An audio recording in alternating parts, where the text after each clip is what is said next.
Yo,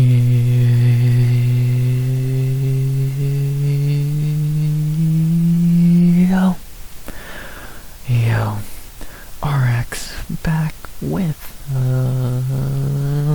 another breakdown of UFC Vegas 113, Bautista versus Oliveira. We back with another breakdown of our first non-pay-per-view of the year. This time going from Australia over to our first fight night of the year, or Apex card of the year, going over to the Apex, the Meta Apex, for a card that is fine. I think this card's pretty solid.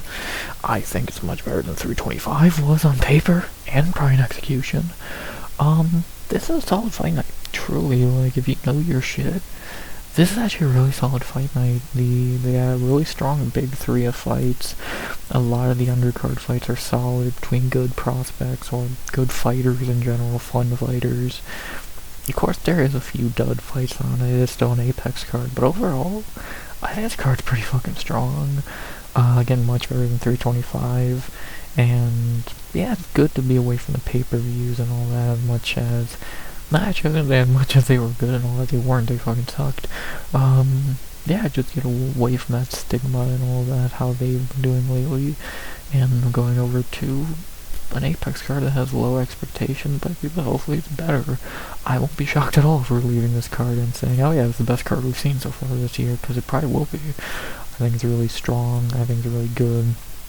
Again, to the casual eye, it might not look great, but if you know your shit, and that's the only people who actually matter, this card's good. This card's good. I'm excited. 13 fights, a lot of fights. 3 of them changed within the last week, and or fucking 24 hours. And yeah, I'm excited. It's gonna be a good card. I'm excited to talk about it. So let's do just that, shall we? Last thing to say before I do is, of course, as always, please like, comment, and subscribe. Gotta get normal YouTube bullshit out of the way, because I want to hit 200 subs by the end of 2026. I doubt I will, but I can have dreams, right? Like the UFC not sucking for one thing, and maybe that dream's even more unlikely than the sub one. But we'll see. See what happens. I have hope for this card, not my subscriber count, don't worry, no one's gonna watch this anyway. But, yeah, I have hope for this card. I'm excited to talk about, break it down, and all that good shit. So, as always, unless I'm going to say something which I don't believe I am, I've talked about the card, the YouTube bullshit, and it only leaves one thing left to do, and that is break it down. So, we had 13 fights, you know me, I ramble. I'm guessing there's a few numbers in this runtime, so let's see if we can keep it to a normal one. Under 2 hours, ideally. That's always the goal, keep it under 2 hours, which is sad. But let's see if we can do that. So, but to do that, I say you ready to break down some fights in the Meta Apex. I know I am. So let's do just that. 13 fights, UFC Vegas 113 breakdown. I'll begin. And we begin our first fight night of the year with the fight at women's bantamweight, which, you know, somehow this is not the worst fight on the card. You know, God, would you think it would be? As we have to begin the night, begin our first fight night of the year, our first Apex fight of the year, between two prime Apex fighters. We have at women's bantamweight to kick off the night, Pescatilla Zombie Girl Cachoeira versus Claudia Saigula. Yeah, this is an Apex prelim. Again, shockingly, this is not the worst fight on the card. I actually think it's better than 2 or 3 fights on the card, but you know, it's what it is. Yeah, it's women's bantamweight. It's Cachoeira, who is exciting but not good, and Saigula, who most people probably have never fucking heard of, and is not good. Banger. Great way to start tonight. Not even the worst female fight on the card, let that sink in. And, let's fucking talk about it, shall we? Beginning with an Apex legend, someone who is very fond of the Apex, that she's fought here 1,000 fucking times, so it's far from a new thing for her. We have the fighter who still shouldn't be here after trying to gouge someone's eyes out, but guess that was a fine offense. Pasilla Cachoeira, 13-7, 37 years old, 5-7 in the UFC. What an amazing record. Her 5 wins have been Shauna Dobson, Gina Mazzani, Ji-Yeon Kim, Ariane Lipsky, and Josie Nunez. Again, being the Apex. That was her last win.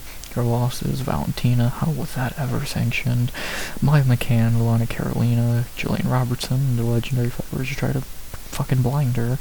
Miranda Maverick, Jasmine Jasvicious, and Jocelyn Edwards.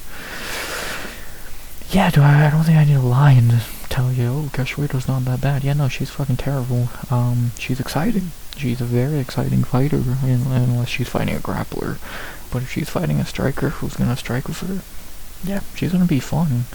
But yeah, if she's fighting a grappler, she's gonna get her ass beat. But, Cachoeira for you. She got good power in her hands, fine striker, veteran. Not good at all. But, yeah, again, if she's fighting a good grappler, she's gonna get her ass beat. Outside of that, she always has a chance of winning if she blocks punches instead of the Jocelyn Edwards fight when she literally just took punches to the goddamn chin and got knocked out, shockingly. So, yeah, maybe don't block with your chin this week. But, yeah, we all know Cachoeira by now. Talented? No. Entertaining? Yeah. Still should have been cut after trying to gouge Julian Robertson. Yeah. And, yeah, never can trust her. Don't really never want to pick her, and not picking against her usually is the way to go. Even though, I guess you haven't burned before that way. I know I have, so, ugh. But, yeah, getting her easiest fight here in a long time since, Ji-Yeon Kim, Gina Mazzani. See what Cachoeira we get this week. Does she have anything left in the tank, or are we just seeing the end of her for private better? So, yeah, know what we're getting with her. Not much to say. And then for her opponent, who does not have much experience in the cage, the 7-2, 27-year-old Polish fighter, and then first of two we'll see on this card, Claudia Saigula. It's weird seeing a Polish female and not Karolina Kowalkiewicz. 27, like I said, 7-2, 1-1 in the UFC, so not half the experience of Cachoeira, and even less against anyone good.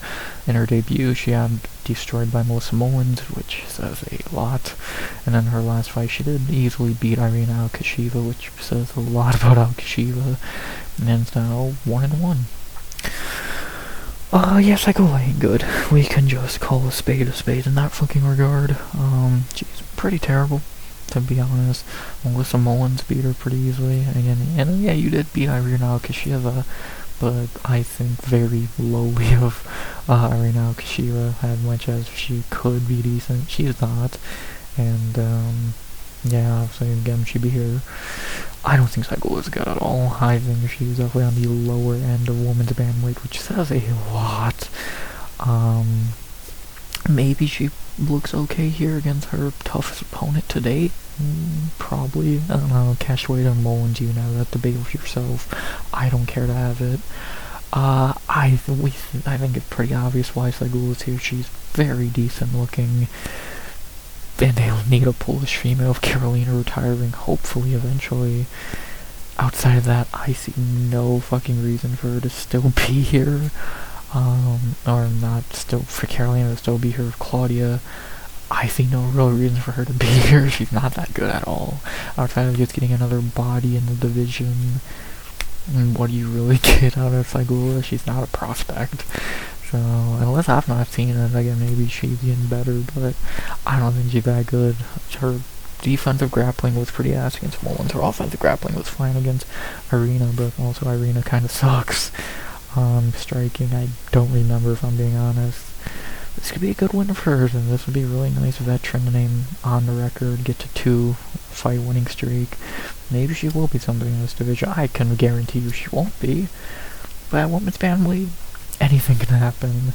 Maybe she's better than I'm hyping her up to be, but I'm still standing by the idea that she's just decent looking and pretty terrible, because again, how the fuck do you lose to Melissa Mullins? That is a question that should never be answered, because you should never lose to Melissa Mullins, so.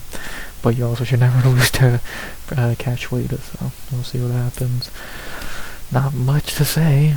See what Saigula has in her third fight. Betting odds are really high on her, having her minus 135 to plus 115.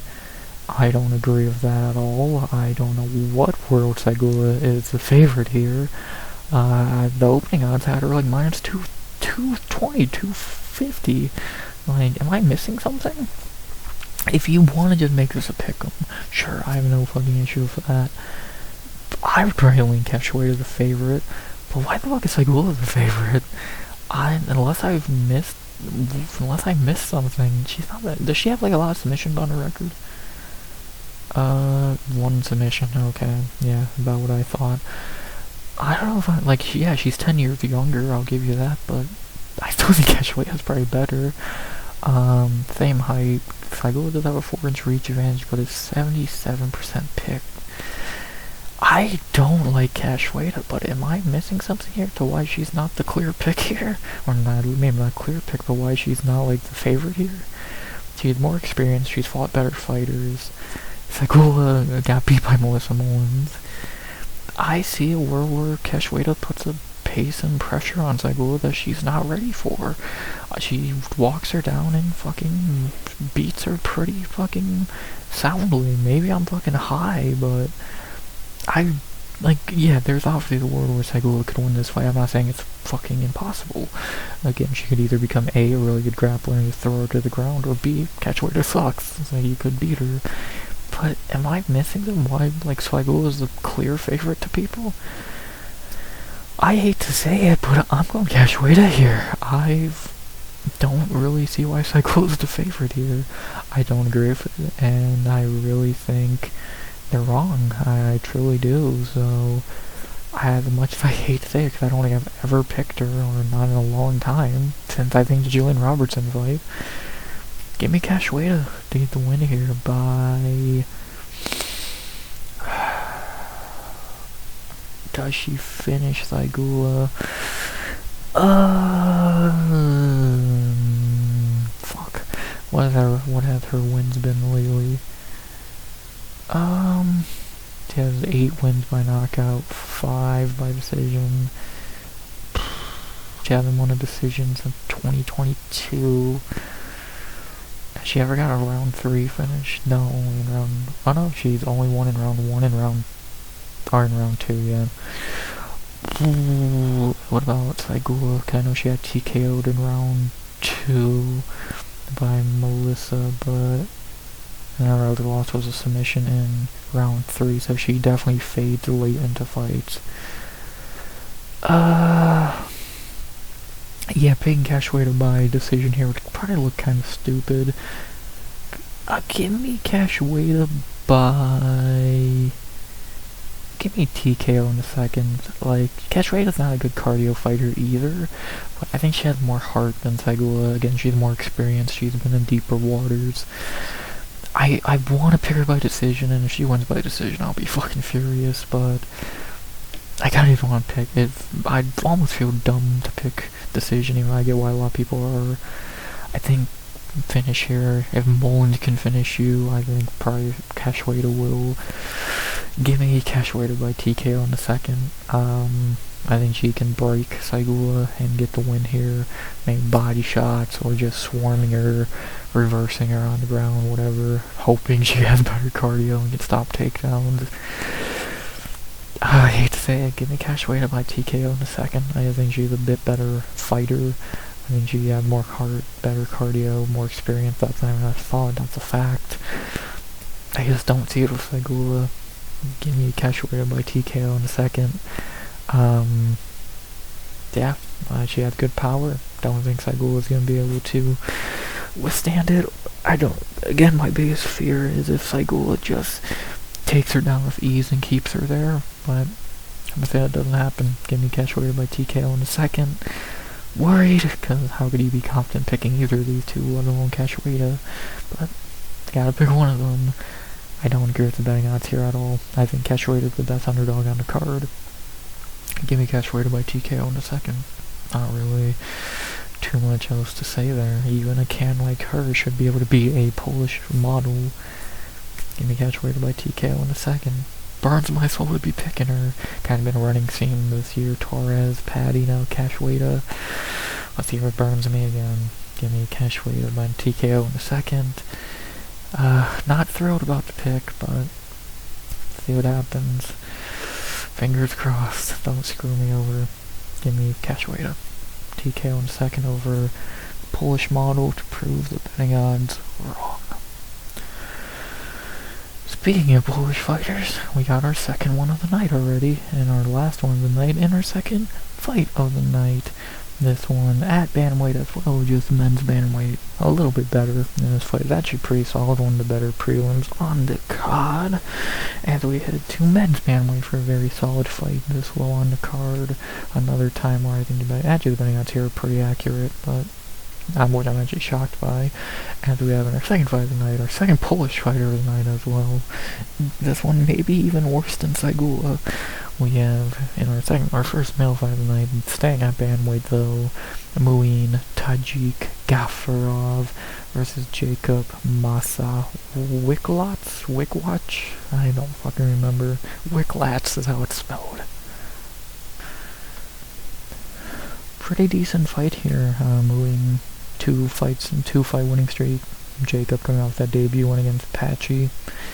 Pretty solid fighter. I'm intrigued. And back-to-back Polish fighters. I don't know what time it would be in Poland, but maybe that's why this is so low on the card. See what happens. Pretty decent fight. One of the better prelims, to be honest. Let's talk about it.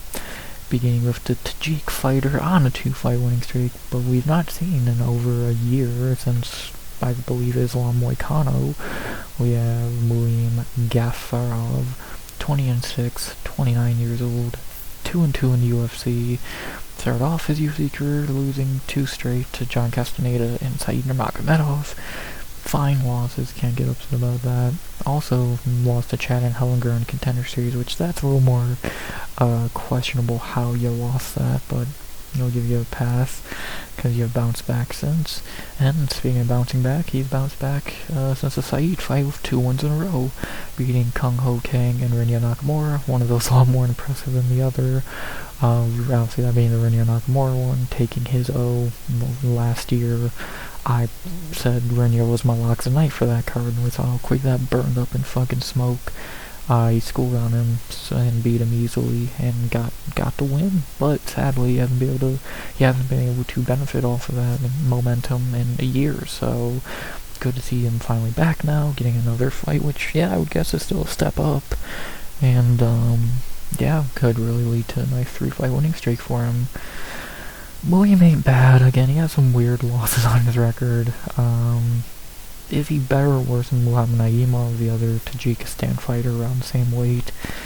No, I actually think he's probably better. Mainly because I just think Naimov is garbage, but neither are world beaters, but I actually do think Williams a little bit better. I think he, like, the sad part for William, I think he's kind of already hit his ceiling of being like a top 45 bantamweight, because I would say he's about top 45 right now. After that Rinia win, I don't think I'm going any farther than that. Like, he has no chance against any of, like, even guys like, Adrian Yanez would imagine I might pick Williams there, to be honest. But, like, there's some, like, Davey Graham would obviously beat him. The best unranked guys would beat him. But, he's not terrible. He looked much better in that Rinia fight. Fluke or not, that's for anyone to decide for themselves. But, yeah, dude looked decent. Against Kung Ho Kang, it's not a fucking good win at all, but looked good against Rinia, getting, I guess, a step up. Again, I'd probably say Rinia's better than Jacob, but that's for you to decide. Back after a year, see how he looks, see how he does. Make it 3 in a row. Naimov just got beat a few, what was that, 324, or that, Pyotr Marab, so a few months ago. See what happens. Good to see Muin back. See how he built off of the biggest one of his career so far. To build on top of that win, though, he will have to beat the 1-0 Patchy Mix beater, the man who got Patchy Mix released from the UFC, Jacob Wickwatch. Wow, something 17-3-2. That's weird. 29 years old, 1-0 in UFC. Obviously, we all know his debut was that win against Patchy Mix. Debatable decision, very much. Did he actually win that fight? Maybe. Did he look shit either way? Yeah. So take that if you will. I'll just be honest about Jacob. I don't think he's that good. I thought he looked pretty terrible in that Patchy fight. Win, lose, or draw, however you scored it. He still didn't look that good. His cardio looked fucking terrible. I remember he looked gassed by like the second round. He didn't get to show much striking, but I doubt that's fucking phenomenal. I don't think he's awful, but like I don't think he's some prospect at all. Like again, let's be honest, did he actually win that fight? Yeah. Come from KSW, which is a fine promotion, but I don't look at Jacob as some great signing. Like, is he even much better than like Robert Rucella up at featherweight? Probably not. And actually, I think Rucella looked better against Gomez than Jacob looked against Patchy. I was not super impressed with this dude. I think UFC wasn't either, so that's why they're giving him on paper what's the step down. And William is better than Patchy, but we won't have those conversations. And we'll see what this kid can do. I was not impressed, but maybe it was just debut jitters. Patchy was scared to fight him, whatever fucking term you want to use. I don't think he's that good. I didn't see anything in that first fight that showed anything that good. And again, he's fighting Patchy Mix. But let's find out. Let's find out if this kid's any good. In the Apex, much smaller, not as many people, not a debut. Maybe it looks better. We'll see. Hopefully he does. If they want to call him a prospect, he has to look better than how he did in that last fight, so see if he does. The betting odds for this fight are not accurate on Tapology. William is, I believe, actually like minus 140 right now, which I fucking agree with. I'm actually amazed they actually got the odds right. Yeah, I would have, the odds are right in terms of who I think's better. I definitely thought Jacob would be the favorite here, and I'm actually a little pissed that he isn't. At least Tapology is stupid. And Jacob is 2 inches taller and much bigger reach, 72.8, just say 73 to 68, 75% picked. I'm happy Tapology is stupid. But I agree with the betting odds, which are probably going to switch back, but either way, I'm on William Gaffarov here. I've thought that since this fight was booked. Until I see anything impressive from Jacob, I'm going Gaffarov. I think he's better. He looked better against Rinya, who is better than Patchy, than Jacob looked against Patchy. And yeah, I saw clear problems in Jacob's game. Again, cardio wasn't great, and some is again, we didn't see any of his striking. I would imagine William is probably the better striker, and we'll see if he can keep standing and win. Should be intriguing. But yeah, I'm going Gaffarov. Sorry, Poland, you're not gonna like this video, because I'm picking against both your fighters, but yeah, you don't outside of Jan, you don't got anything that good.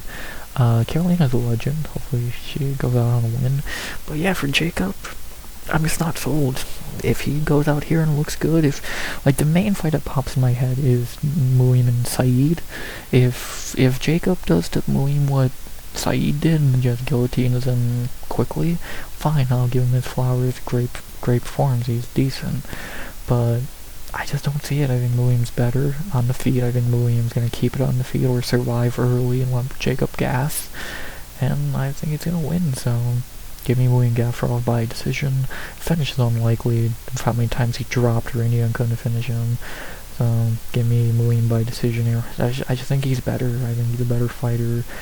Did not see anything impressive from Jacob in the debut against shitty Mix. And yeah, until I see something from Jacob, I'm not picking him against someone who is actually pretty okay as a fighter. Give me William Gaffarov by decision here. Not the underdog, betting odds-wise, but I guarantee that'll switch back. Topology, we'll see if they are smart or dumb. Is this an O-Bond situation? Maybe. Give me William Gaffarov by decision. I think he's better. And I'm just not impressed with Jacob yet, so impress me and I'm cool, but till then, give me William Gaffarov. After that, we go to our classic Apex prelim, that is a female ranked fight, because, what's the point of rankings if you're just going to put them on Apex prelims every time? Because, again, that makes sense. The best prelim on the card, because, again, it's two ranked fighters fighting here, and it's actually a really okay prospect battle that should be on the main card or the featured prelim. Again, why have rankings if you're not going to respect them? W. And we have our third fight of the night going to the top 15 of women's flyweight, even if it is number 12 versus 13 or whatever, 11 versus 12. Still should be higher on the card. And we have a decent prospect battle in our third fight of the night at women's flyweight between the Joker, Kong Wang versus Eduarda Ronda Moura. Pretty decent fight here. Always good to see a prospect battle, a ranked fight. Again, should be on the main card because it's two ranked fighters, but why makes sense. Yeah, I'm actually intrigued in this one. Are both of these two very fraudy? Yeah, to be honest. But, what can you really do? Someone has to get the win and elevate their stock, someone has to take a loss. See what happens. Number 12 versus 13 in the rankings, I believe. We're in that ballpark. Talk about it being with the UFC's pick and who they want to see win their girl they love, even though she's fucking garbage. Kong Wang, 8-1, 33 years old, 3-1 in UFC. Their 3 wins have been Victoria Leonardo, Bruna Brazil, and Ariane Lipski, and her one loss was to Gabriela Fernandez. She's still a complete fraud, you can't tell me otherwise. Her 3 wins have been against awful fighters. Her best one's Bruna Brazil, who we'll talk about in a little bit, who is not good. And I'll give her, if you want to give her a break for the Gabriela Fernandez fight, fine. We didn't know Gabby's actually pretty decent going into that fight, but at the time, she wasn't, and it should have been a layup for Kong Wang, but she got clubbed and subbed because she's stupid. So now the UFC has built her up, gave her 2 cans to get in the top 15, and yeah, I am not impressed with Kong. She's not really impressed me at all in her last 2 wins over shitty Brazilian fighters. I think she's, the second she fights someone decent, even maybe she might happen here, when she fights someone good, she's gonna get dominated. If they ever even try and have her fight Maverick, Rose, fucking anyone like that, O'Neal, Jasovicius, they're gonna whoop her ass. She's not that good at all. And she's gotten worse, it seems, again, barely squeaking by, not barely squeaking by, but decisioning and boring fights Bruna and Lipski for garbage. Yeah, the UFC had something here. She beat Valentino in kickboxing 15 years ago. Cool. You could have had a cool PR thing, but then she got beat by fucking Gabby, so kind of shat on those ideas. And since she's not looked that good, she's ranked for no fucking reason. And I just don't think she's that fucking good, truly, so see what happens. I'm not sold on Kong Wang at all until she beats anyone good, and we'll just debate one if even Eduarda Moura is any good. I don't even think much of Kong, and but we'll see what happens. So, again, the loss is understandable because Gabby's actually good, but still, you lost and you've beat no one good since. What am I really meant to say? So, no. And then for the opponent, the other fighter, only 1 loss in UFC, but she is undefeated at flyweight since moving up. How she ever made strawweight, no one fucking knows. Now the opponent, the other very questionable prospect of Eduarda Moura, 12-1, 31 years old, 3-1 in the UFC, coming off the Contender Series. First time we can say that tonight. In the UFC, she's 1-1, and she's 1-1 at strawweight, beating Montserrat and Joe Ruiz, but she did lose to Nisi Gomes, But again, how she ever fucking made strawweight, I don't know. Thankfully, she finally grew a fucking brain and moved up to flyweight late in 2024. Got a really nice one against Veronica Hardy. Then did beat Lauren Murphy, but looked pretty ass doing it. And is now here against Kong Wang. Eduarda has talent. I don't think that's really a debate, but she just doesn't show it a lot. Against Veronica, again, she looked good. She actually looked really good in that fight, but against Lauren, she kind of looked awful. I think she dropped around 3 and just didn't look that good. Their cardio is still kind of a worry. Her striking is not great. Her real bread and butter is grappling and all of that. And she's decent there, but if you really put up a fight, you could really have beat her against Denise Gomes-Veter, who is good, but no, Denise Gomes is far from a world beater, but what do I know? Eduarda has talent, and I do think she's actually the better fighter than Kong, but I almost trust her less, because she's kind of just, she's just not a great fighter at all, when at times she just is really not fighting at her ability. And Lauren Murphy fight, she looked fucking dreadful at times, and I don't know. I really don't know. Hopefully we can see the best version of Eduarda more here, and if we do, she should win this, but it all depends on what Eduarda more do we get. Do we get the one who looks like a legit prospect at times, or the one who is shaky at best and is squeaking by shitty fighters like Ruiz and Lauren Murphy? So let's find out. I'm very intrigued in this fight. It's great matchmaking, good fight. I love prospect battles, and see what happens. I'm very intrigued and excited. Let's see what more we get. Let's see what more we get. One that has no chance or has a very high chance. Betting I'd say no chance having Kong Wang minus 225 to plus 170. I don't agree with that. Even if the worst version of Morris is there, Kong Wang's just not good. I'd probably have Kong minus 190, 180. She'll probably win, but minus 225 against someone, the best fighter she's fought in the UFC. And at the time, we didn't know Gabriela Fernandez is good. I think Gabby's better than Eduarda, so what do I know though? Same height. Eduarda has an inch in reach. Kong 85% picked. If the best version of Mora shows up, very high possibility she wins. But will the best version of Eduardo show up? I don't know. Could she bag the first 2 rounds of grappling and gas out in round 3? Maybe. Could she bag all 3 rounds? Could she lock up a submission on Kong? Maybe. Fuck it, I can't pick Kong Wang here. This is a biased pick. First one of the year, not the last one of this card. Give me Eduarda. Do I think she wins? Probably not, but I just have no respect for Kong Wang. And I just think Eduarda's the better prospect, the better fighter. But I just think she had more flaws in her game that will probably cost her this fight. But I have more respect for her, so fuck it, give me Eduarda by decision. Do I think she actually wins? Probably not. I would say she probably wins 2 out of 10 times, but that will just be one of those times. We'll see. Again, she could get her down and beat her, or she could submit her, or TKO her, but we'll see if she can get in close and do that. Her striking is this striker versus grappler in the easiest way to put it, and we'll see if the grappler can win here. So I have no respect for Kong Wang, even though she'll probably win here. Give me Eduardo to get the win here.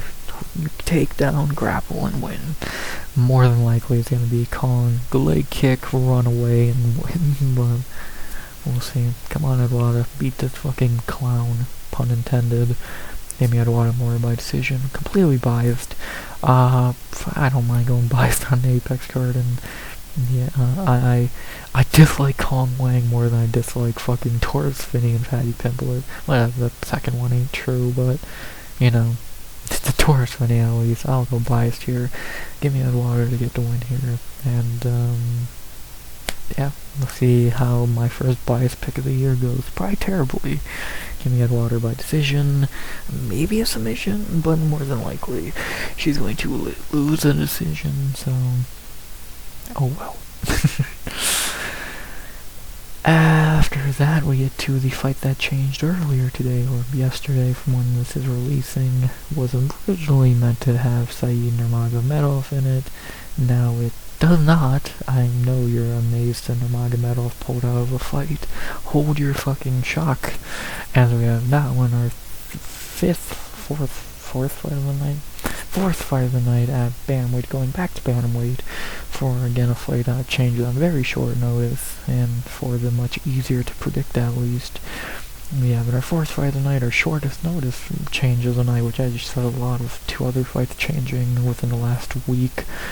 We have, thanks to Said being a Nurmagomedov and pulling out of a fight like always, we now have in our fourth fight of the night staying at bantamweight for the men's side with Javid, the Snow Leopard, Basharat versus Gianni Kryptonia Velasquez, or Vazquez. Who the fuck is Gianni Vasquez? Well, again, we can thank Said Nurmagomedov for pulling out here like a Nurmagomedov only does, and that way I have this random Mexican dude debuting against Javid Basharat. I wonder who's gonna win. I can only imagine. Let's talk about it. And we'll begin with Javid. We will talk about the much better Basharat later. For now, we got Javid. 14-2, 30 years old, 3-2-1 in the UFC, has not won a fight since January of 2023. Coming off Contender Series, he won 3 straight. Trevin Jones, Tony Gravely, and Matheus Montanca, great wins. Had that weird no contest with Victor Henry when he kicked his nuts in, and then has lost 2 in a row to Aim Zahavi, the debatable decision, and then he had nothing debatable about getting sparked out by Ricky Simone last year, about a year ago. And now he's back. Well, man, is he fucking happy Said pulled out, because I was definitely not picking him to beat Said, but no, I definitely am going to pick him to get back on track here. He's still shit, and again, especially compared to Farid. But, you know, he got lucky that Said pulled out. He's more of the striker of the 2 brothers, even though obviously he's not that great if Simone is putting you to fucking sleep. But, you know, Javid is not very good. Is godly benefiting from this short notice replacement, and should be able to win and keep his job here. So, not really much to say there. He is so fucking lucky, Saided, and yeah, God is he lucky. Because now he is fighting the debuting on days notice Gianni Vasquez. 13-4-1, 31 years old. He is usually a flyweight, making his debut on a 5-fight winning streak coming from UNF. No idea what the fuck that is. Last loss was to Edgar Shirez, which is actually respectable. Haven't fought anyone else worth. I think this guy was on Contender Series. Well, that's all he ever did. Good luck to the guy. I'd be actually pretty happy to see him win because Javid sucks. But yeah, I doubt it. Maybe he wins. Again, respecting the flyweight stepping in on short notice to fight a bantamweight. Cool. But yeah, I have my doubts. Truly. Not an impressive record. Not some young guy. Outside of Edgar Shirez, I've never fought anyone worse than him. Not coming from a great promotion. We did go 1-0 in LFA back in 2019, but that's against a nobody. Getting 5 in a row is cool, but when the best fighter on that is 7-2-1. So maybe he's good. Again, if he's decent, he could beat Javid, because Javid sucks, but I have my doubts. Still respect for him stepping in, and maybe he can pull an Ethan Ewing, but I'm gonna say it's unfucking likely, so we'll see what happens though. Not really too much else to say there. Respect for stepping in, even if it's probably gonna end in a loss. There is no betting odds on this fight at the moment that I've even seen come out, so Tapology is not even wrong, but I would imagine Javid's probably like minus 400, at least that's what I would put him at. So, as shitty as he is, he should still be like minus 400. He is much taller, about 2 inches taller, no idea of the reach. Tapology, I'm guessing, this is obviously not updated, but I would imagine probably gonna be like 80-90% picked, so, you know, that's probably maybe the most, like, one-sided prediction on the card. And, yeah, obviously I'm picking him as well, so no fucking shit. Yeah, he should win, unless he's that garbage that he loses to some random flyweight on 2 days' notice. We'll see. But, yeah, give me Javid Basharat by decision. Should win here, unless he really does feel like getting cut. And, yeah, he should break his 3-year winless streak. So, give me Javid by decision here. God, if you lucky Saeed pulled out. And, yeah. Give me Javid by decision. I know you're shocked. Could this random Johnny dude pull a Ethan Ewing? Yep. Is he going to? Nope. Unlikely. And, yeah, give me Javid Basharat by decision. Shocker. Not really too much else to say there. The Magomedovs are going to do one thing and one thing only. Pull out the fights. After that, though, we go to our final female fight of the night, and shockingly the worst of them all, which should say plenty about this fight. Not even like these two are like garbage. They're probably better than Cashware and Saigula, but God, do I have no care for this fight. As we have in our 5th fight of the night, going to strawweight, we hit every weight class and female side, ending with the best weight class having the worst fight of the 3. We have in our 5th fight of the night the hardest fight to predict on the card, in my opinion.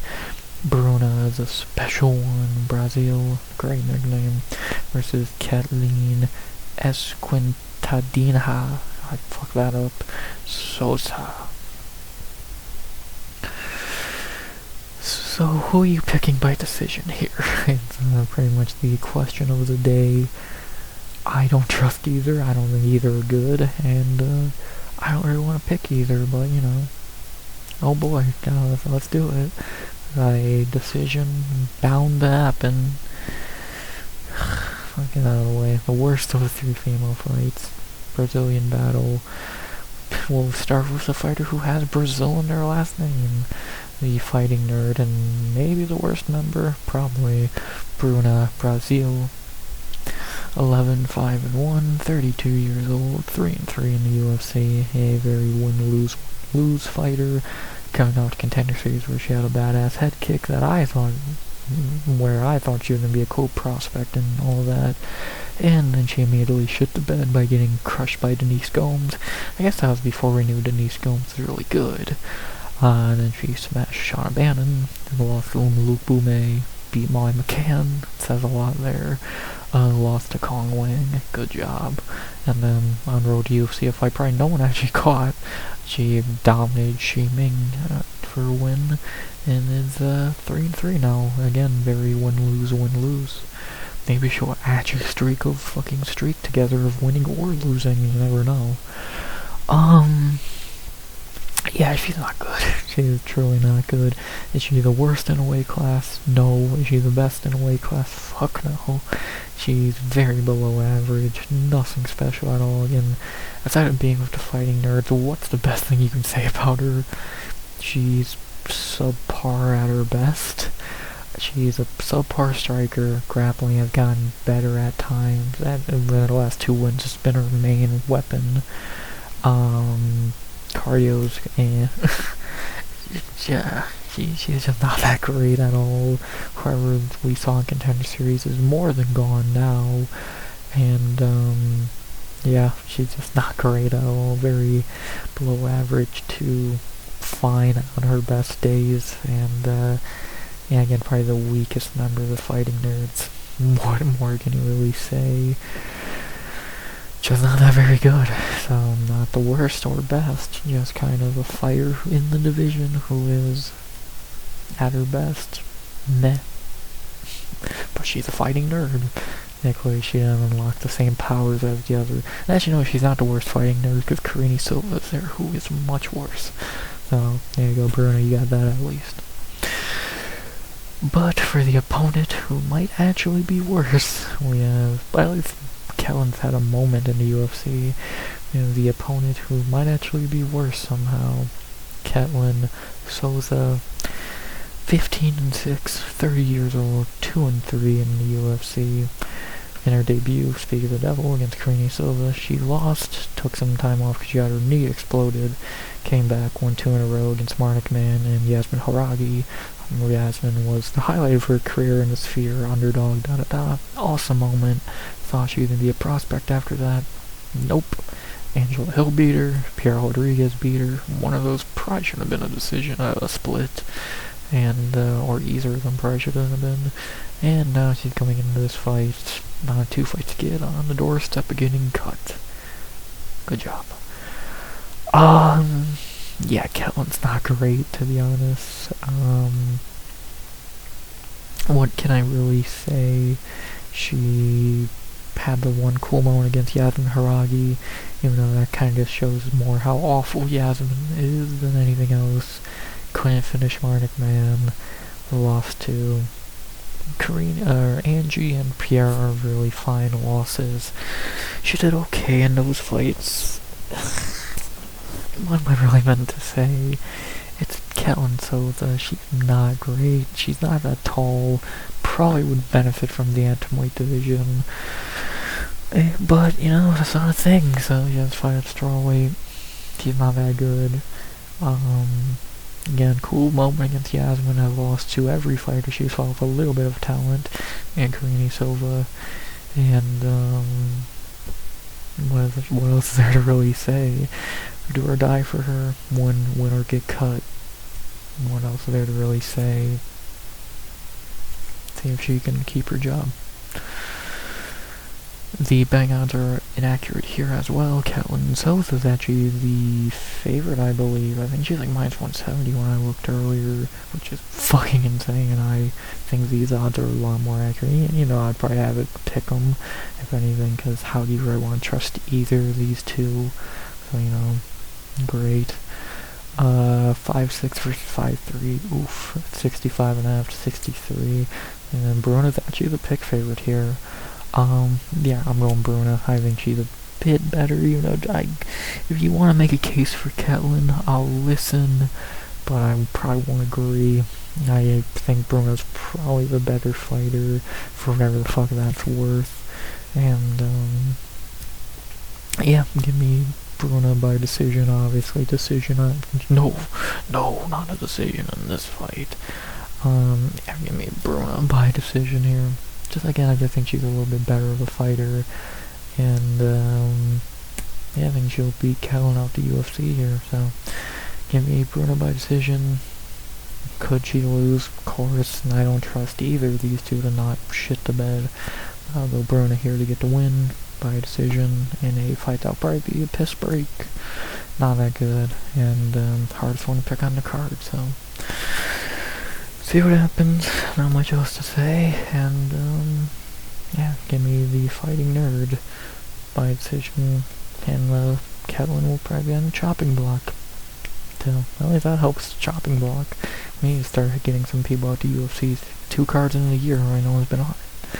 So, give me Bruna by decision, with as little confidence as you can have. Outside of the decision part, I'm very confident there.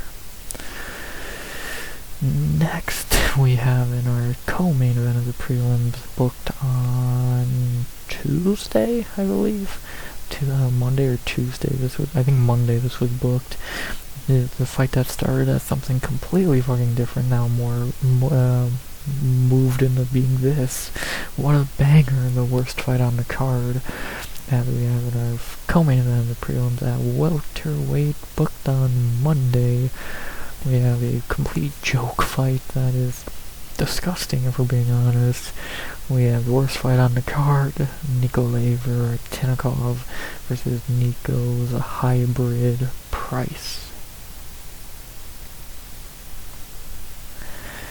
Yeah, this fight's awful. I don't know what more I can say here. This was booked on Monday, so it was a short notice thing. It begins, and it wasn't even who were meant to be on the card. This actually began as Eric Nolan versus Jose Enrique. First Nolan pulled out, Andrew Tennikov stepped in, and then Enrique pulled out, and Nico Price stepped in, so that's how we ended up with this pile of shit on this card. And, yeah, I can't wait. Let's get this out of the fucking way. The less we gotta talk about this, the better. And the less we gotta talk about this guy, the better. And we have a guy who's somehow still here. Nikolaev Tennikov, 13-7. I get Shavkat's gone, but you don't need to keep this guy around. The only Kazakh from welterweight. 36 years old, 1-3 in the UFC.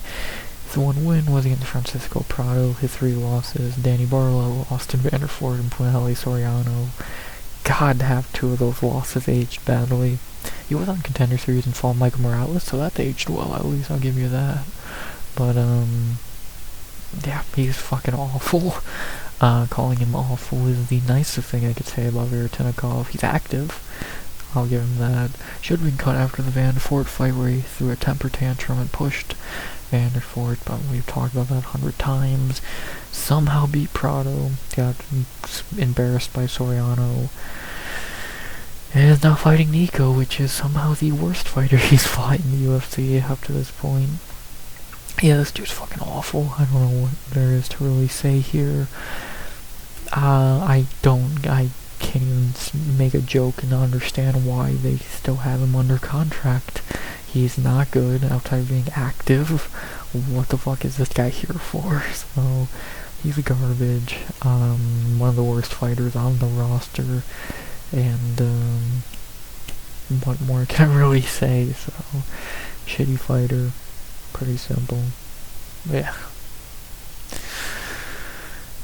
And then we have the opponent who is equally terrible, just he is terrible now, and said a few years ago he'd be much better by 2026, and we still have Nico Price here, 16-9, 36 years old, 8-9-2 in the UFC, no money over his whole UFC career. It's not worth it.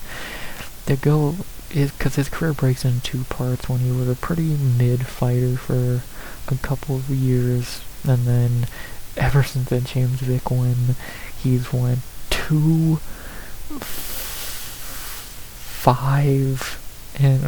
or 2-6-1, only beating Alex Oliveira and Alex Morono, losing to Luque, Pereira, Rowe, Lawler, Garimbo, Smith, and Cowboy, no contest.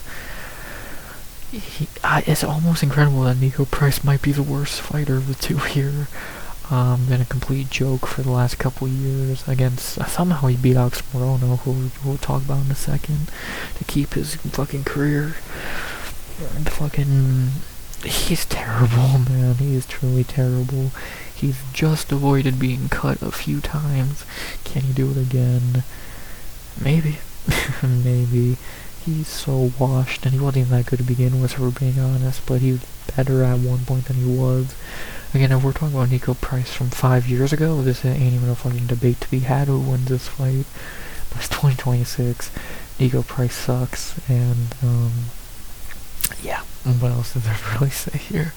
Can he avoid being cut one more time? Let's find out. The betting odds say no, even though I know they're not on here. I know Nicolay is like -300-400, which I don't agree with, but I don't fully agree with, but I do understand. I would probably have Nicolay be like -190 to 210 in that ballpark. I can't believe he's actually probably the better fighter at this point. He's an inch taller, 2 inches shorter in reach, but is 79% picked. God, Nico has fallen off. I don't know, this is gonna burn my soul more than picking Cachoeira. Give me Nikolay Veretennikov to get the win here. Ugh, that's disgusting to say, but I can't not pick him here. I can't pick Nico Price in 2026. I truly fucking can't. Give me Nikolay Veretennikov by decision. He's somehow looking to be the better fighter here. Nico did okay against Jacoby Smith, but I think that says more about Jacoby than anything else. Give me Veretennikov by decision. So gross to say or pick, but I think he's the better fighter here somehow, so sorry, Nico. And of course, Nico could win. Would not be shocked because Nikolay sucks. But I'm rolling Nikolay by decision. Hate to pick either, but give me the guy who I actually probably think's better. Give me Veretennikov by decision in a god-awful excuse for a fight. Why is it so high on the card? I don't know. And then we finish the prelim staying at welterweight, and speaking of someone who fucking lost to Nico Price, we have to end the prelims at welterweight with a fight that's very easy to predict, one of the few on the card. We have in our featured prelim, which I'm actually not upset about this being a featured prelim, I actually agree with it. We end at welterweight with a fight that's pretty simple to pick, old versus new. I think we know what's going to happen here. As we have in our featured prelim at welterweight, Alex the Great White Morono versus Daniil Danchenko. Yeah, I don't think anyone's going to be disagreeing with anyone's predictions on this fight. I think everyone's going to have the same pick here, without any really discourse or discourse or debating. There we go, that's the word I was trying to remember.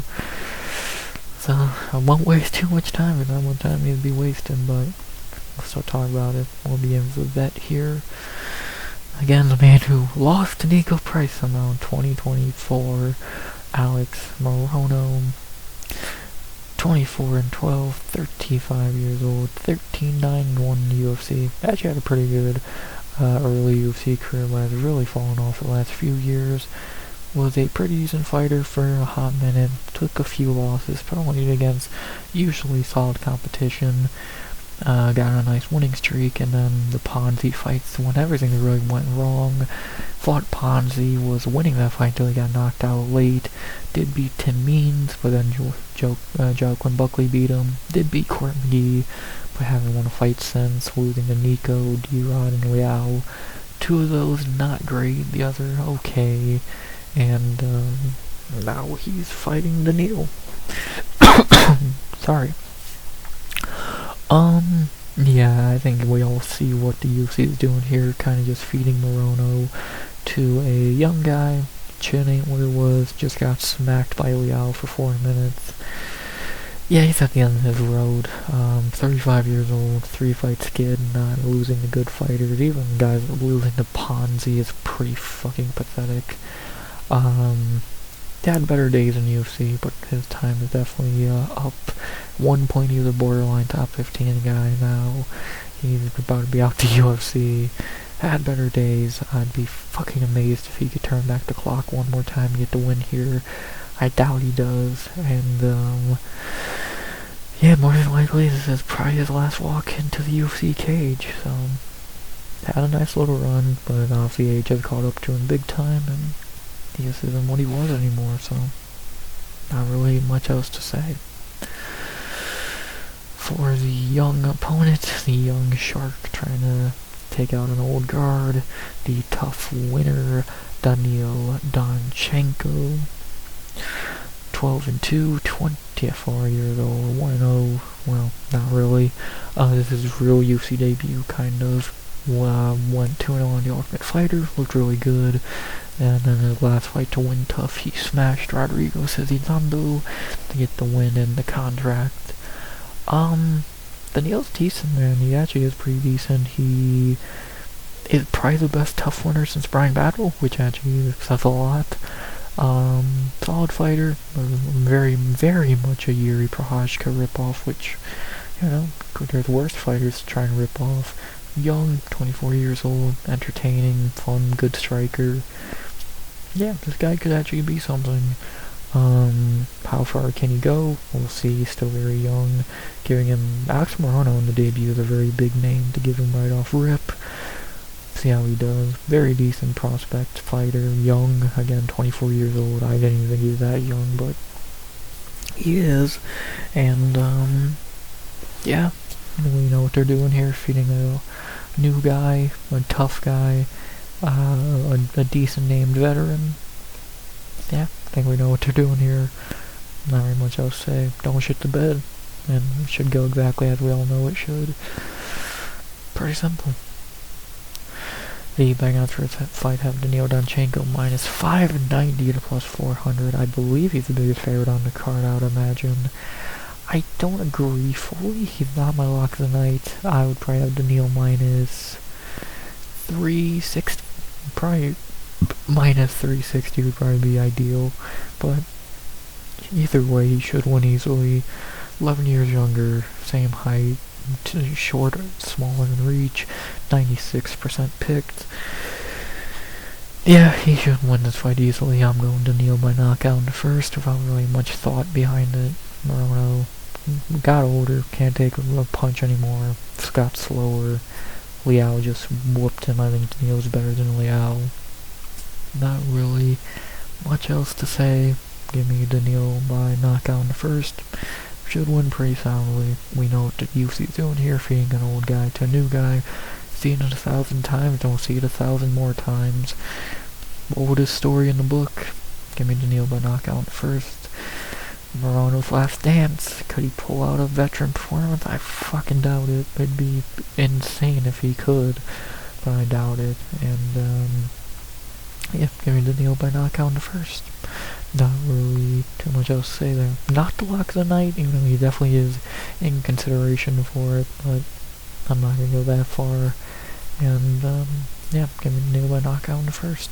Not really too much else to say there. Pretty simple fight to end the prelims on a high, at least. And an hour later, those are the prelims.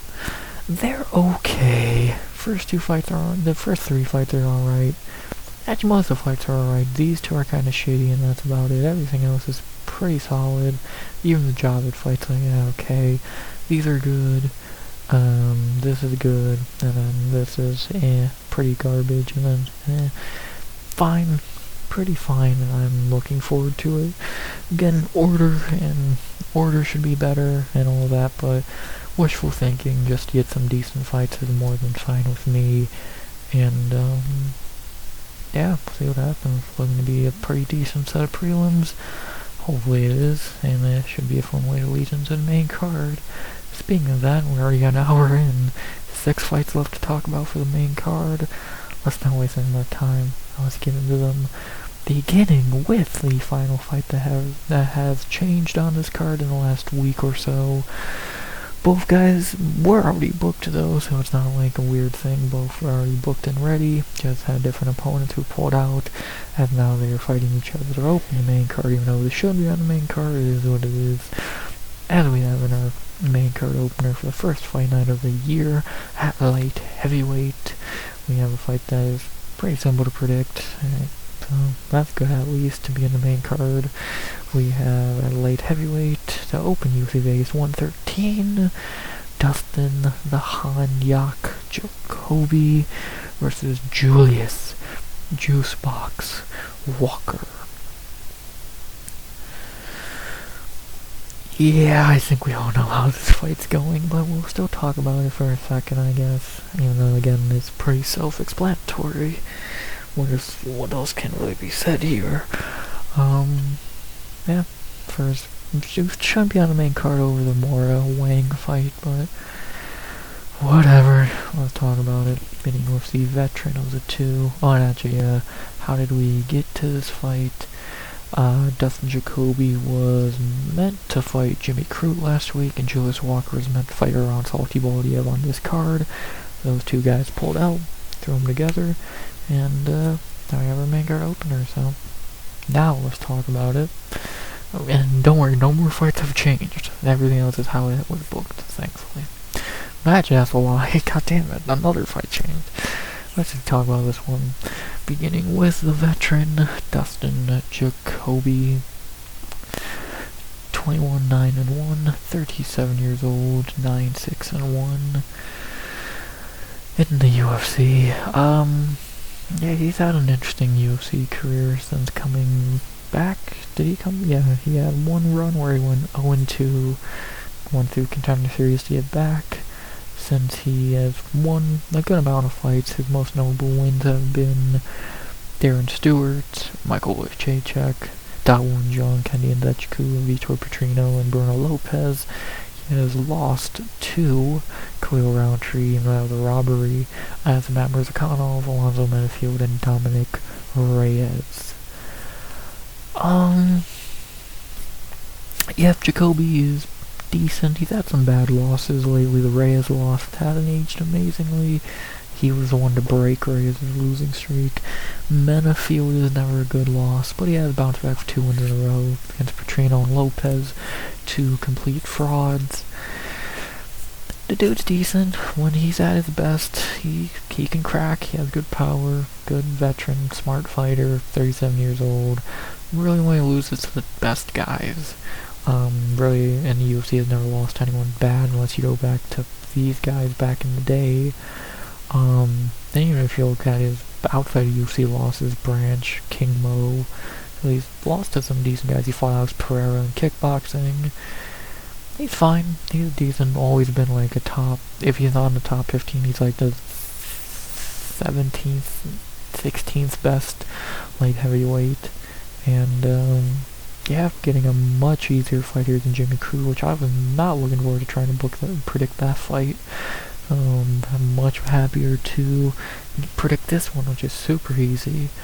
And yeah, Jacoby, I think he's getting close to breaking the knockout record or tying it at light heavyweight. I think he's like 2 behind the record, so we'll see if he can keep trying to get closer to that. And yeah, not really too much else to really say here.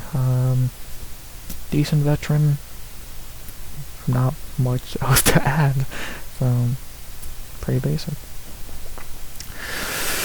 We know we're getting with Jacoby, never really been much of a secret. As for his opponent, who we've only seen twice in UFC, and he somehow looked terrible in both, outside of being what seems to be a pretty decent guy. Yeah, he kind of fucking sucks. The opponent, Julius Walker, 7-1, 26 years old, 1-1 in the UFC, but again has looked awful in both of those fights, losing a close fight to Alonzo Menifield, which was one of the worst, sloppiest, lowest level, gassed fights I've ever fucking seen. And then his last fight he did beat Rafael Cerqueira, but he was the only man to not finish him, which is fucking embarrassing. He might even dropped a round to him.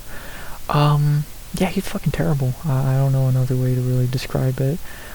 Julius Walker is awful. The Menifield fight, I was like, okay, fine.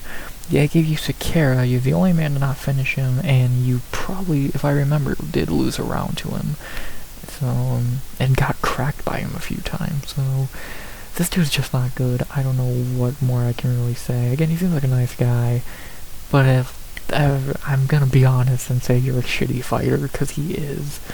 And, yeah, what more can I really fucking say? So, you couldn't finish Rafael Cerqueira, and you probably dropped a round to him. Enough said. The betting odds for his fight have Dustin Jacoby minus 205 to plus 165. Yeah, I would actually have Jacoby a bigger favorite. I would probably have him minus 300. He should win this fight unless Walker can crack his chin, which is a little glassy at times, but he should be able to hold up just fine and win. That should be a bigger favorite. He is an inch shorter and 2 inches shorter in reach, but is 86% picked.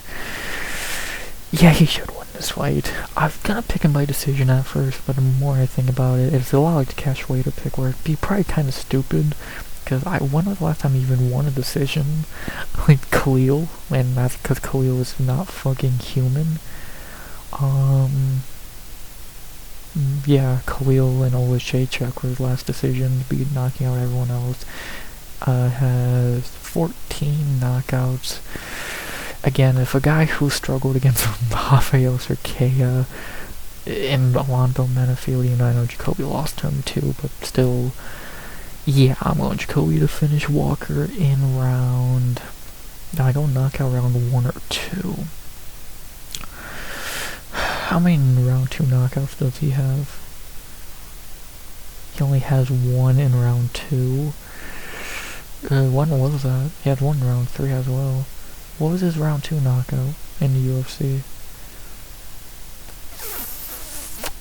Oh no, was not in the UFC. Yeah, that might just be overall in his career. Yeah, so he has never had a round 2 knockout in the UFC, which is kind of intriguing. Do I pick him by first? A part of me wants to go second, but another part of me is thinking first would make more sense. He has good power. He should be able to crack Walker, who's pretty... yeah, a dude who struggled against Rafael Cerqueira. Give me Dustin Jacoby by knockout in the first. If you struggled against Rafael Cerqueira, Jacoby should be able to find your chin pretty easily and win. Give me Dustin Jacoby by knockout in the first. What else can I really say? Like, if Walker would have finished Cerqueira, then fine, I'd be a little more nice for the guy, but you struggled against Rafael Cerqueira, one of the maybe the worst fighter I've ever seen. Give me Dustin Jacoby by knockout in the first. Not really much else to say. Yep, he should finish him in the first 2 rounds, or he'll just win a decision, but I'll go by knockout, and, yeah, give me Dustin Jacoby by knockout in the first. Yep. Better not fucking get that old chin clipped by a guy who, if you get knocked out, but Rafael Cerqueira didn't, that might be the worst case scenario for him. Beat Walker, knock him out, give me Jacoby knockout round 1. Not much else to say there. And then after that, we get to the fight that no one should be overlooking on this card. I would say the start of the big 4 on the card, but if you want to only call the card a big 3, whatever. We have in our second fight of the main card a fucking prospect banger. Let me say it again, banger. As we have in the bantamweight division with a combined record of 32-0, 18-0 versus 14-0. Amazing prospect battle here. This is the shit we love, Dana. As we have in our second fight of the main card at bantamweight, Gene Matsumoto versus ferocious Farid Basharat. What a goddamn fight. Amazing prospect battle. Matsumoto's undefeated after, again, I don't care, he beat Rob Font as a robbery. Farid's one of the best unranked guys in the division. Both are great, both are good. Someone has to lose there. Oh, this is an amazing fight. What else can you say? This is definitely the fight that if you're overlooking this fight, you're casual. This is a banger. I cannot wait for it. And, yeah, what can you really say? This fight is fucking awesome. So, let's fucking talk about it. I love prospect battles. Some the UFC doesn't do a lot. Let's enjoy them when they do it. And let's talk about John Matsumoto. Or Gene Matsumoto. Matsumoto, 18-0, not counting a robbery. 26 years old, 4-0 in the UFC, coming out Contender Series. Since he has beat Dan Argueta, Brad Katona, Rob Font, and Miles Johns. People actually call the Miles Johns fight a robbery for some fucking reason, even though he clearly won that fight. It was a little bit competitive, but not a robbery. Yeah, Matsumoto is really fucking good. He's shown flaws in his game again. The Rob Font fight, as much as he did get robbed in that fight, he did show a flaw or two. Miles Johns, same thing. So he has shown some issues, but he's really young. He's still developing as a fighter. Again, he's only 26, 18, this is his 19th career fight. Dude is good. Dude is really good. Is he the best prospect in the division? No. I think Farid is a better prospect. I think you got David Martinez, guys like that. But Gene's good. Gene's really fucking good. Easily a top 30 kind of division at the moment. Just gotta develop more, gotta get better at some things. Striking is getting better, it's still not the strongest. Grappling's really strong. Cardio's a little iffy. He's good though. Again, the more he develops and gets time under his belt, the better you'll get. Dude's pretty fucking solid. And, yeah, should be 18-0. Really fucking good. Should be top 15. And, yeah, see how far his kid can go. Just needs more time to develop. But he has some really good shit in his game, and he's getting better. Just needs to develop a bit more. And it's scary that he's this good without being fully at his best. Let that sink in. As for his opponent, another great prospect, the undefeated Farid Basharat, the only undefeated fighter on this card, I believe, from what I remember. 14-0, 28 years old, 5-0 in the UFC, also ring out the Contender Series. In the UFC, he has beat Damon Blackshear, God, has that aged well, Clayton Rodriguez, Taylor Lapilusa, God, is that a great win, Victor Hugo, and Chris Gutierrez. So everything I said about Gene, I can kind of not say about Farid, because I think this dude's already maybe fighting at his best. I would like to see his striking get a bit better, but outside that, his grappling's great, his cardio's good, takedowns are good. This guy's good. Like, obviously, again, Basharat, you got Javid, who's garbage. Farid is good. To already have beating, to have in your first, three of your first 5 wins be Damon Blackshear, Taylor Lapios, and Chris Gutierrez is beyond insane. And, dude's fucking good. The dude's really good. Matsumoto's a tough test, and definitely the youngest, like, toughest guy he's fought. I think Lapilus is better, but Lapilus is a little bit more of a veteran. Gene is the young. I think he's the first time Farid's the older dude in a fight.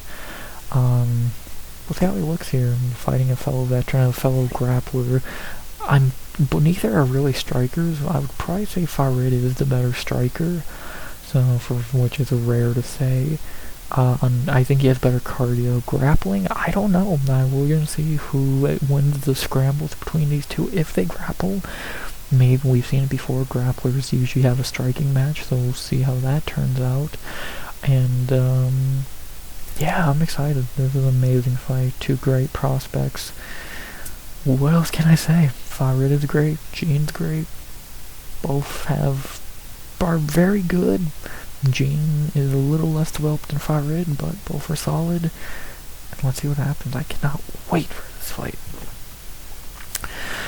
The betting odds are actually pretty wide here, which is a little surprising. I'm not saying I disagree with them, but a little weird seeing this wide in a pretty much undefeated fight. Farid minus 235 to plus 180. I would have that a bit closer. I would have Farid minus 200 at most, and even that feels a little wrong, but I do get it. I do get it. Farid's 2 inches taller, has a much bigger reach advantage, and is 74% picked. I agree. I think Farid is the better prospect and will be better of a fighter at this moment in time, and he is going to be my pick here. Again, if we're looking at this fight as if it's going to be a striking match, I think Farid's a little bit better of a striker. If we're looking at it as if it goes 3 rounds, who I think is going to be better over those 3 rounds, especially round 2 and 3, I think Farid has a better cardio. He hasn't fought anyone who's really given him any adversity yet, which is maybe the biggest problem you can say with Farid.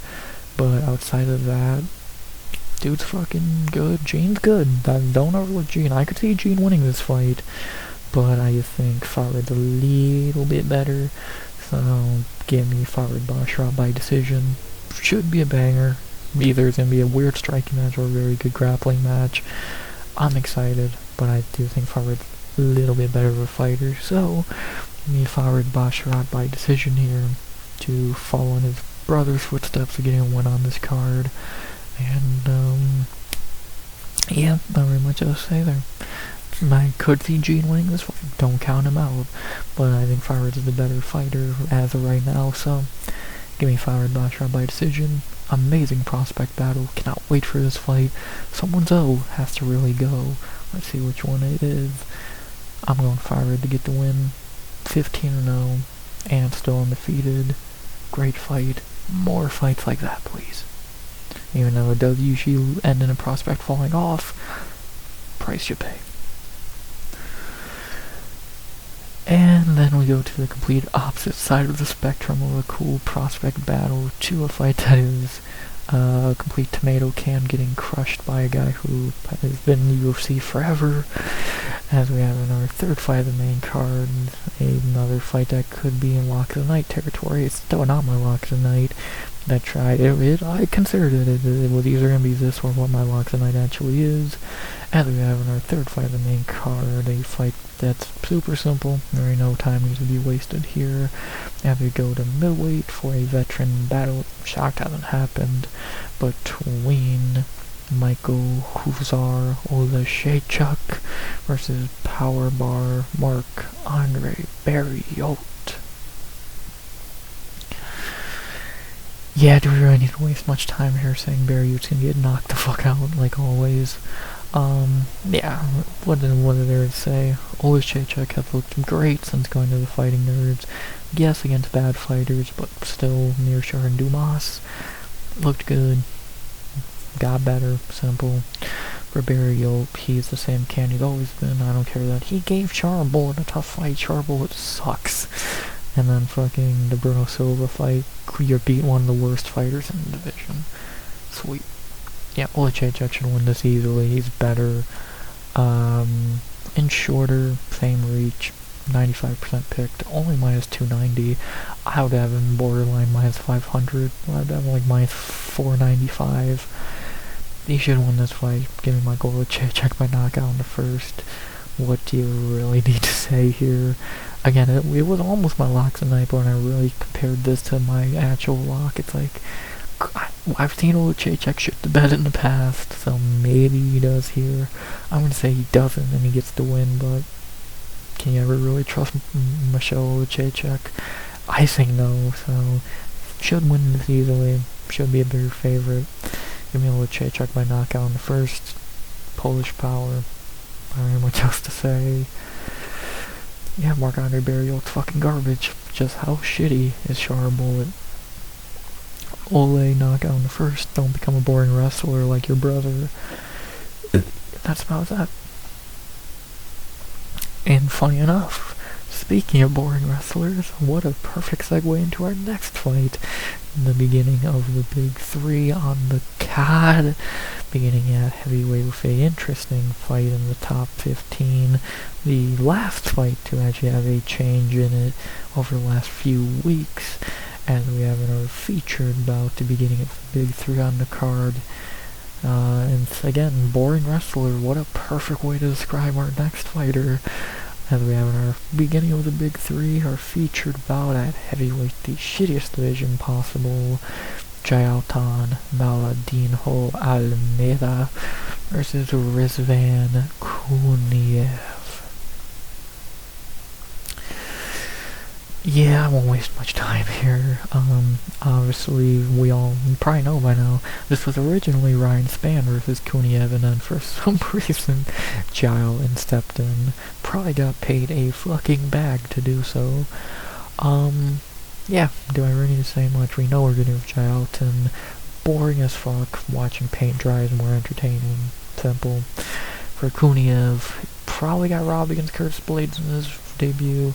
Not the greatest fighter, but for heavyweight standards, he's okay. More than likely, Jailton's just gonna cuddle him to death. I don't think anyone's gonna be shocked by that outcome. So, if it happens, I wouldn't be shocked. But I have no respect for Jailton. I haven't picked him. I might have picked him to beat Spivak, but Spivak fucking sucks. And I will say he probably did get robbed against Volkov. No, he deserved it. I can't pick him. Give me Kuniev. Jailton will probably win. And Kuniev's taller, I doubt it. So more than likely Jailton will win, but I'll have my hope, I'll have my faith in Kuniev to stuff takedowns and win. He is Russian, he is a grappler, so he could. Neither guy really has good cardio, so I have very, very low hopes for this fight. And, Yeah, give me Rizvan Koniev by decision. Highly doubt he wins. I just can really hope that he does. And, yeah, not really much else to say here. Hopefully he can stop takedowns, end up on top, or keep it standing. Give me Koniev, because fuck Almeida. Not really much else to say. Yeah, next. Almost feel bad for Koniev at this point. Gets robbed in the debut and then probably gets cuddled by Jalen Almeida. Sounds great. Boring. I mean, at least we got a piss break on the main card. That's always good. As we have after that, our co-main event of the evening, going to flyweight for a fight that is shockingly still on the card. Somehow this man has not pulled out yet. I'm as shocked as you are. As we have in our co-main event of the evening, in the top 10 of flyweight, a very decent fight that I'm very excited for. As we have in the top 10 of flyweight in our co-main event of the evening, that should be very, very fun. We have the Prince Amir Al-Bazi versus the Karate Kid, that's a new nickname, Koji Horiguchi.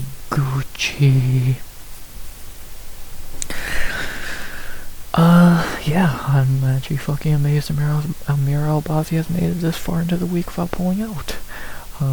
Yeah, good for him. Big fucking accomplishment, I guess. Yeah, this is a pretty easy fight to predict in my opinion, but we'll still break it down a bit, so let's do just that, beginning with the higher ranked of the two, even though he never fights, Amir Al-Bazi. 17-2, 32 years old, making his first return to the cage since Moreno beat him back in November 24. 5-1 in the UFC, has beat Malcolm Gordon, Zulgasu Magulov, Francisco Figueiredo, Alejandro Costa, and Kai Kara France, losing to Brand Moreno last time out. Yeah, as you see when trying to go through all those fights, he loves to have cancelled fights. More cancelled fights than he's had fights. Most people think he lost that Kai Kara France fight. Pulled out of a Tacho Taira main event last year. A lot of good shit. Yeah, we can be honest, Al-Bazi's not that fucking good. He kind of fell ass backwards into the top 5 ranking. And again, most people think he lost the Kai Kara France fight, but it is what it is. Look, again, Moreno destroyed him, and now he's back after a long time away. Yeah, he's gonna get destroyed again here. He's not that fucking good. He is not a top 10 level guy in the division, in my opinion. I think there's guys who are much better than him, truly. He's pretty fucking terrible. He got really favorable matchups, or debuting Alessandro Costa, and then again Kai Kara, he got tested and probably lost, and Moreno beat him, so good job. Yeah, he's not that good. What else can I really fucking say? Yeah, never fights, always pull. He's Manel Cop minus the talent. He always pulls out of fights, he never shows up, but at least Cop's good.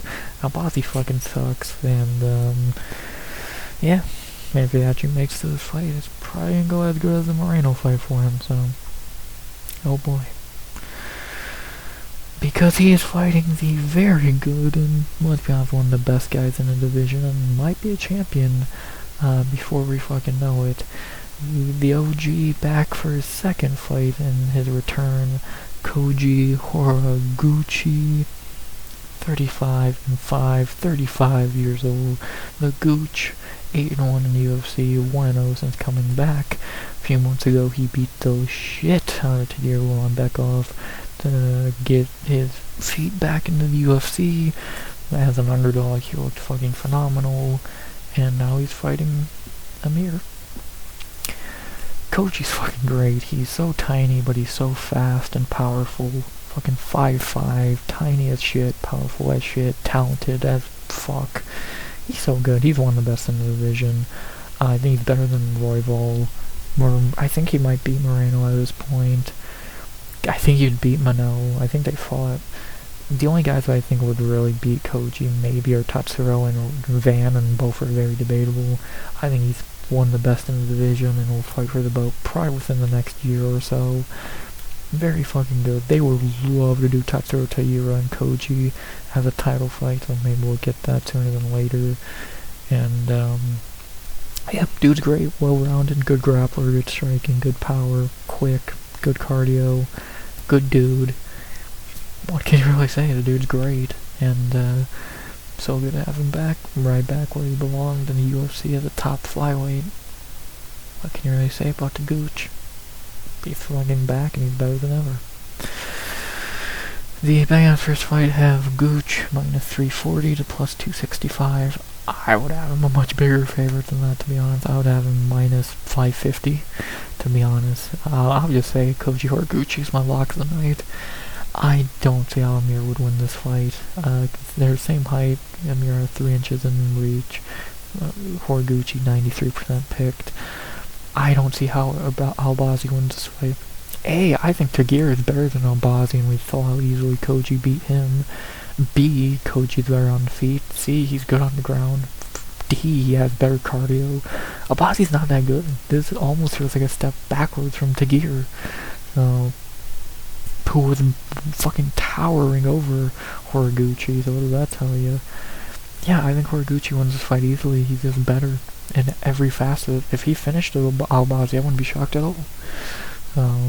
He should win this fight pretty soundly. And think about it, one guy hasn't fought in over a year. One guy fought under 2 months ago, or a little over 2 months ago. Yeah, give me Horiguchi by decision. Lock of the night. He should win pretty fucking soundly. And, yeah, I would be fucking amazed if he lost this fight. I don't even know how he could lose this fight. He ain't getting knocked out, he ain't getting submitted, he ain't getting fucking decisions. He's a better fighter. Albazi ain't that good. And, yeah, give me Koji Horiguchi, my lock of the night by decision. Not very much else to say. He should beat the man who never shows up to fight, and he usually looks terrible when he does. Yeah, Horiguchi by decision, and my lock of the night overall is Jacek and Daniil. Fuck, all three could be a lock, and that'd probably be a decent parlay. And, yeah, not very much else to say there. And then, 12 fights later, we get to number 13, which is the main event of the evening. A very, very good main event to end off the first fight night of the year. And we have a great fight in the lower half of the top 15, number 8 versus like number 14 or whatever. We have in the bantamweight division the classic Is He a Fraud or Not main event. I'm very excited. And we have a great first main event of the year, fight night wise, in the Apex. We have, to end off UFC Vegas 113, Mario Bautista versus Vinicius Look Dog Oliveira. What a great fucking first fight night main event of the year. Great fucking top 15 fight. Batista's a bitch, we already know that. It's more the Vinicius Oliveira main event to see if he's good or not. What we just talk about him. Fuck Batista. This main event's all about if Vinicius is legit or not. 23-3, 30 years old, probably should be a featherweight. 4-0 in the UFC, coming out of Contender Series. In the UFC, he has beat Bernardo Sopai, Ricky Simone, Said Nurmagomedov, and Kyler Phillips. All really strong wins, and who would think that Bernardo Sopai would be the one who gave him the toughest fight? Yeah, Vinicius is talented, but the problem with him is A, he cuts too much weight and should be a featherweight, and B, we have seen real big gaps in his fucking game. His cardio's pretty fucking terrible. But, you know, that's the main one that I think his cardio just kind of sucks. His striking is good, really good kickboxer, good power in his hands, grappling's alright. It's just that cardio is really fucking bad. And over 5 rounds against a guy who has went 5 or has fought deep into fights before and looked fine. I'm worried for how Vinicius is going to look here against a guy who has much more experience in deeper fights like Bautista. I think Vinicius is really talented, but again, he should probably be a featherweight, and unless that cardio issue's out the window, which never really is with fighters, I've noticed, I have a real bad feeling about how this is gonna go, and how he's gonna look come round 3, 4, and 5. So, I'm very worried. I think the fraud checking could easily be happening here. And again, Vinicius is really good, and those 4 wins are really strong. But is he main event top guy level with that cardio? Probably not, but we're gonna see. Again, if he loses this, he should go to featherweight. But he has to lose it first, so we'll see if he does. I'm intrigued, and not really too much else to say there. Let's see if the kid's legit or not. The Bang Odds first fight have Mario Batista minus 200 to plus 150. I can't get upset at that at all. I 100% understand picking Batista. They're same height. Vinicius has 1.5 inches in reach. Obviously, of course, biasly, I'm picking Oliveira. Fuck Batista, but honestly, breaking this fight down, do I think Vinicius is going to be able to knock Mario out? No. Mario has a good chin. I can't remember him really ever being cracked and hurt, so I doubt it. Do I see Vinicius being able to do good over 5 rounds and win a decision? No. Not at all. His cardio is pretty terrible. So, could he submit Mario? Maybe. Fucking maybe, but I doubt it. Actually, I can remember Mario getting knocked out, but it was like 5 years ago. So it's been a while. It's gonna be a boring Mario Batista fight. He's gonna hold him on the cage. He's gonna fucking fight boringly, run away from his big strikes, and win a boring decision. So I would be very shocked if Vinicius won this fight. But more than likely he's gonna get fraud checked here and lose, which sucks, because A, it's Mario Batista, and B, Vinicius is pretty cool. But yeah, he's probably gonna get fraud checked here and lose. I'm still gonna pick him biasly, because fuck Mario Batista, always and forever. But yeah, more than likely he's going to get the win here. Fraud check Vinicius over a boring 5-round decision. And yeah, that'll probably be about that, so not really so much else to say there. Boring Mario Batista fight incoming. Who would have ever expected it? Please, Oliveira, knock him out. But I doubt it. Give me Vinicius by decision. Not very much else to say there. 3 biased picks on 1 card after not making any for 2 weeks. Yeah, I'll take my L's here. I don't care. Fuck Batista. Come on, luck dog. Please.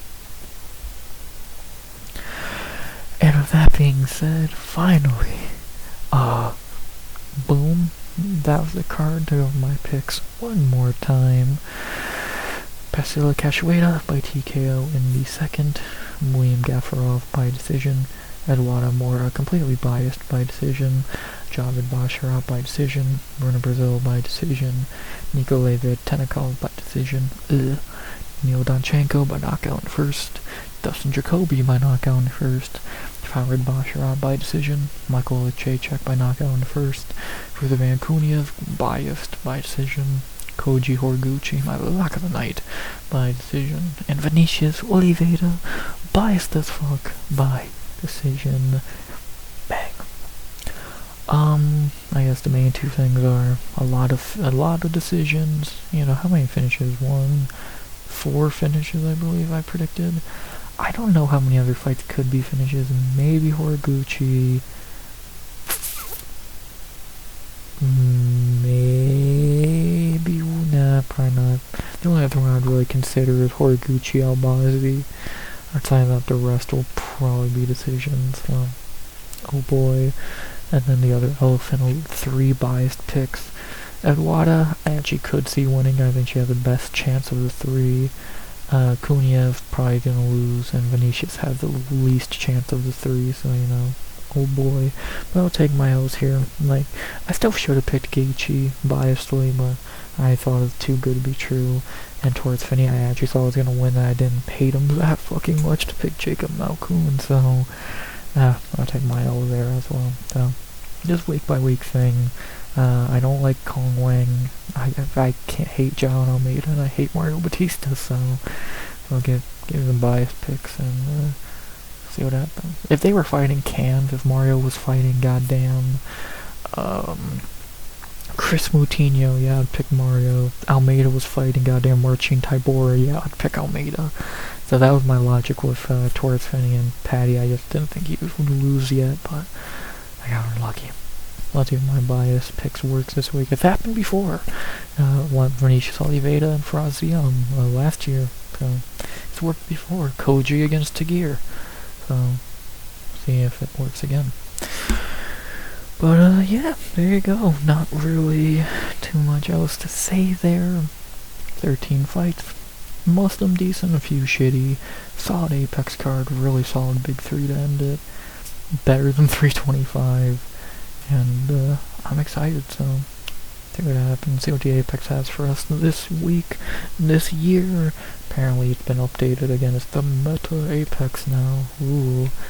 And we'll see what the fuck that even means, and what they added, like 3 more lawn chairs. So, should be fun. I'm excited. I think it's a good card. Not only casuals are really hating on this card because they don't know most of the names on it, you fucking casuals. So, I think it's good, and I'm excited, so at least it's not another shitty pay-per-view. With that being said, yeah, we'll talk about what happened on this card on Sunday. Super Bowl Sunday. We'll be recapping it on stream-wise Friday, Saturday, and Sunday. Pre-party, after-party, and hangover. That'll be fun. And yeah, have a few shorts out Friday, Saturday, etc. And we'll go from there. So not really too much else to say there. Gonna be fun. I'm excited. Good weekend. Got this card, which is solid. Super Bowl should be fun. And let's fucking enjoy it, shall we? If the card's actually good. If it sucks, and obviously you can't enjoy it, but we'll see what happens. First Paramount Fight Night, don't disappoint. Apex, don't Apex. And see what happens. With that being said, what I'd love to say is, of course, as always, please like, comment, and subscribe to the goal by the end of 2026. Someday would be nice. Will I hit 200 subs before the Apex cards hit UFC Vegas 200? I doubt it. And as always, with that being said, what I have to say is, of course,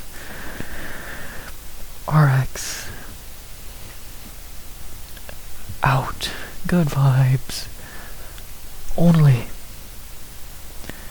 And always.